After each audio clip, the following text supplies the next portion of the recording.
13 तारीख को पटना में प्रदर्शन है। तो हम अभी आए हैं आपके पास में कि हमारे बहुत सारे साथी लोग यह जानना चाहते हैं, बहुत लोगों को यह जिज्ञासा है कि चूंकि के पाठक जी ने कह रखा है कि धरना प्रदर्शन में जो भाग लेंगे उनके ऊपर कार्रवाई की जाएगी। पहले ही एक चिट्ठी निकाल दी गई सभी डीएम के नाम से कि ऐसे शिक्षकों पर धारा 188 के अंतर्गत, धारा 187 के अंतर्गत इनके ऊपर प्राथमिकी दर्ज कराई जाए। पहले ही उन्होंने कह दिया है और सभी लोगों को निर्देश भी कहीं कहीं जारी किया जा रहा है। जैसे बेगूसराय की डीओ ने एक पत्र जारी कर दिया है कि किसी को उस दिन छुट्टी नहीं दी जाएगी, उस दिन जैसे आपातकाल हो गया हो और छुट्टी नहीं दी जाएगी। तो हमारे शिक्षकों में ऊहापोह है कि आखिर क्या स्थिति बन सकती है, ये क्या कर सकते हैं। अगर शिक्षक लोग अपने अधिकार के लिए पटना गए तो ये लोग क्या कर सकते हैं, कितना राइट है इन लोगों को कानूनी रूप से। मैंने चूंकि इस वीडियो के माध्यम से हमारे शिक्षक आपको देख रहे हैं कि आप माननीय उच्च न्यायालय में प्रैक्टिस करते हैं, आपको कानून की बहुत जानकारी है, आप कार्यालयों का, शिक्षा विभाग के कार्यालयों का केस भी देखते हैं। तो बताइए कि कितना अधिकार है इन पदाधिकारियों को, क्या क्या बिगाड़ सकते हैं हमारे शिक्षकों को। देखिए, यदि देखा जाए तो धरना प्रदर्शन करना, विरोध करना, यह हमारा संविधान प्रदत्त अधिकार है और अनुच्छेद 19 में भारत के नागरिक को पर्याप्त अधिकार मिला हुआ है। तो शिक्षक भी शिक्षक होने के नाते वो भारतीय नागरिक होने का तो अधिकार खो नहीं देता है, तो भारतीय नागरिक तो है ही। तो बीइंग इंडियन सिटीजन उन्हें भी धरना प्रदर्शन करने का, अपने बातों का शांतिपूर्ण ढंग से रखने का अधिकार है। अहिंसक आंदोलन, अहिंसक धरना प्रदर्शन किसी भी तरह से गैर संवैधानिक नहीं है।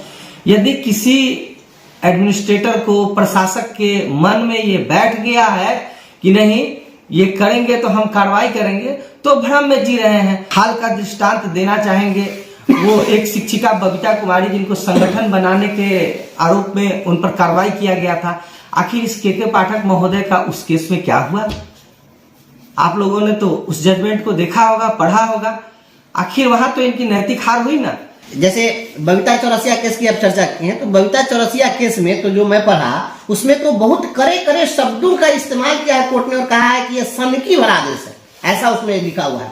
इनके आदेश को सनकी भरा बताया, इस प्रकार से टिप्पणी की है। शिक्षक यह जानना चाह रहे हैं कि सीएल की स्थिति क्या होगी, क्योंकि शिक्षक वहां जाना चाहते हैं और इनको रोका जा रहा है कि आपको छुट्टी नहीं दी जाएगी। और देखा जाए इस पर, आप नियोजित शिक्षकों का जो भी छुट्टी होता है वो रूल्स से गाइडेड है। वर्तमान में 2020 नियमावली नियोजित शिक्षकों के लिए प्रभावी है। इसके नियम 20 में अवकाश संबंधी गाइडलाइंस है, जो भी इसका रूल्स है सो है। उसमें आकस्मिक अवकाश के विषय में स्पष्ट किया गया है। तो आकस्मिक अवकाश जो है वो प्रधानाध्यापक का देने का विशेषाधिकार है। हम पदाधिकारियों को भी संदेश देना चाहते हैं कि ये पदाधिकारी लोग बहनों का 9-9 बजे 10-10 बजे रात तक भीसी होती है। अब ये लोग डरे नहीं बोलते हैं, जो जाकर कदुआ पर सितुआ चौक जो बनते हैं ये लोग, जाकर के शिक्षक पर जो धौ जमाते हैं, वही के पाठक भीसी में बुला के जो इनको करते हैं बेइज्जत, क्या बात हम लोग नहीं जानते हैं, सभी लोग जानते हैं। देखिए, पाठक जी का जो काम करने का स्टाइल है, जो लोग बिहार के हैं, जो वाकिफ है प्रशासन से नजदीक से, वो जानते हैं ये माननीय मुख्यमंत्री जी का तो पूरा नैया डुबोने पर पड़े हुए हैं, ये तो तय है। ये इनका जो रवैया है, कुछ दिन पहले इनका एक वीडियो वायरल हुआ था। इन्होंने बिहार प्रशासनिक सेवा के अधिकारियों से किस तरह से मर्यादा विहीन बातें की थी। पूरे बिहारियों को, सरकार को तो सबसे पहले चाहिए कि इनकी ट्रेनिंग की सबसे ज्यादा जरूरत है। ये टीचर को क्या ट्रेनिंग दिलवाएंगे, इनकी ट्रेनिंग होनी चाहिए। इन पे इनको बेसिक सभ्यता नहीं है। कुछ दिन पहले सम्मानित डॉक्टर अजय कुमार को उनको फोन पर गाली दे दिया। क्या तरीका है? तो इनको संस्कार की कमी है। इनको ट्रेनिंग सरकार भेजे, अन्यथा एकदम अलोकप्रियता फैलाए हुए हैं और मनमाना कर रहे हैं। भीसी में भी कई पदाधिकारियों से मेरी बातें होती हैं, समय समय पर लोग कहता है कि असंसदीय भाषा का इस्तेमाल करना इनके एकदम जुबान पे चढ़ा हुआ है। ये कौन सा तरीका है? क्या शिक्षा विभाग का जब हेड ही इस तरह से बात करेगा तो ये बच्चा सब कल को रोड पर गाली देने लगे तो कौन बड़ा बात है? अच्छा, ये सीएल की जहां तक बात है कि सीएल नहीं दे रहे हैं, लेकिन पदाधिकारी लोगों का हुआ था। अभी संडे उनडे सब छुट्टी कैंसिल है। अब सारे लोग किस तरीके से काम करेंगे? क्या ये उनको अधिकार है कि संडे को भी ऑफिस खोल दे? ये कंप्लीट अनकॉन्स्टिट्यूशनल काम सब कर रहे हैं। इन्होंने स्कूल का समयावधि बढ़ा दिया। समयावधि बढ़ाया तो क्या टीचर से जो आप ओवर टाइम ले रहे हैं उसका पैसा आप दे रहे हैं?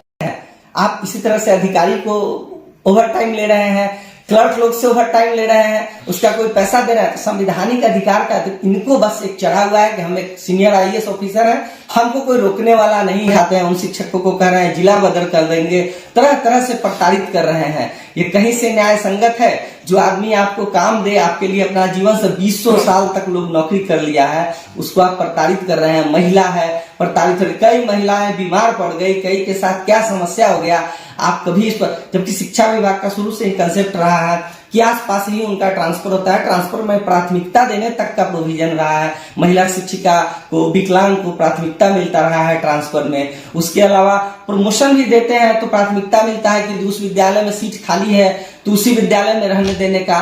तो ये सारा प्रोविजन रातों रात सिर्फ आपके आने से सारा गलत हो गया। ये अपने आप में सोचनीय गंभीर प्रश्न चिन्ह के पाठक के कंडक्ट पर खड़ा करता है। हम अभी आपको बताएं, अभी मैं आ रहा हूँ प्रसाद हॉस्पिटल से ब्रह्मपुरा मुजफ्फरपुर में, और प्रसाद हॉस्पिटल में हमारे जमुई के हमारे संगठन के प्रदेश के सचिव हैं भाई निरंजन जी, उनके पिताजी वो भी शिक्षक थे, DDO थे, तुरंत रिटायर किए हैं। वो यहाँ पर आए थे अपने रिलेशन में और अचानक से उनको हार्ट अटैक आ गया, उनको हॉस्पिटल में भर्ती कराया गया।